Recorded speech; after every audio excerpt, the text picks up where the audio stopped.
So a quick update of where we are. I've swapped my car back to standard nickel metal hydride with no hacks etc or anything at the minute, and that was just to gather some data yesterday.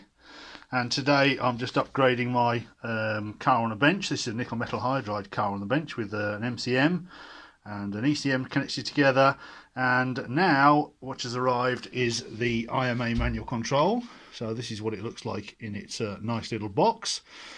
So this is the IMA manual control that sits on the IMACN-C line, and you can see it just connects with a harness connector, RJ45 standard network connector, and it listens on the FCAN and it intercepts and modifies messages on the IMACAN line. So you can see that's a nice little solution. So this is my test setup. So this is where I'm going to do most of the coding, and then I've got two more of these. Then I can just go and plug them into the car and see if they work. So the IMACN-C works by receiving messages over the FCAN from the joystick and the OBD2 CNC on the dashboard. So this susses out whether the brake's being pressed or the clutch is pressed or whatever, and responds to the joystick movements and sends messages on the FCAN to the magic box at the back, which then intercepts and modifies the assist and regen messages that are going constantly between the ECM and the MCM at the back. So that's how that's all going to work. So we've got a couple of little adapters I've made up here. So for instance, if I want to unplug this and just have a pass through, then I have my little pass through connector, which is just a modified RJ45 connector, so I can do that. So these are little can gathering gadgets, so I can plug in various places. So then I've also made up a pass-through harness. This is the main IMA connection harness at the back, so I can plug this in between the two, between the car and the IMA pack block, if you like, the IMA battery.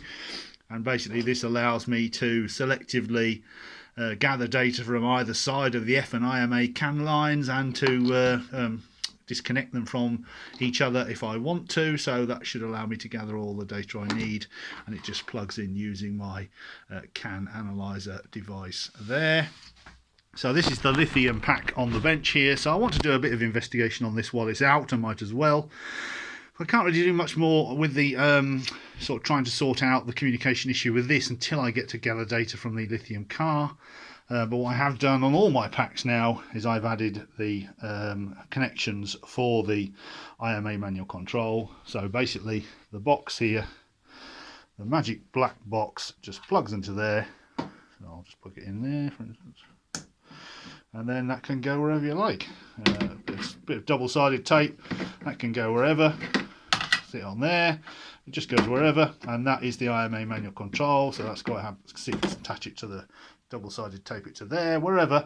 So that's the magic IMA control box. If you don't want your car to have IMA control anymore, you just disconnect this and you put on the little pass-through network connector, as you've seen before.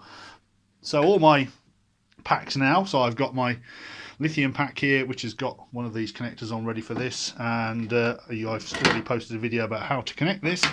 And my nickel metal hydride pack has got one of these connectors as well, and my supercapacitor pack has also got one of these connectors.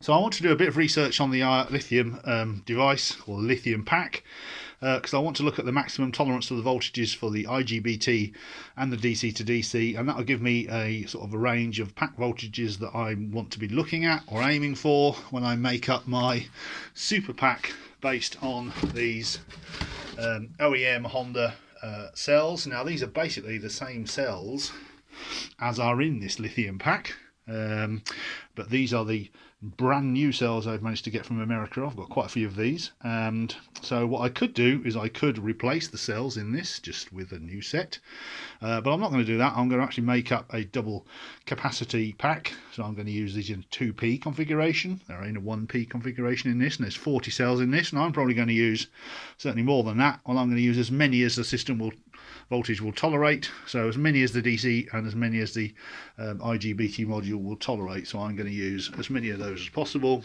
made up into a nice neat block, which will fit in the space under here that is currently occupied by the OEM lithium cells.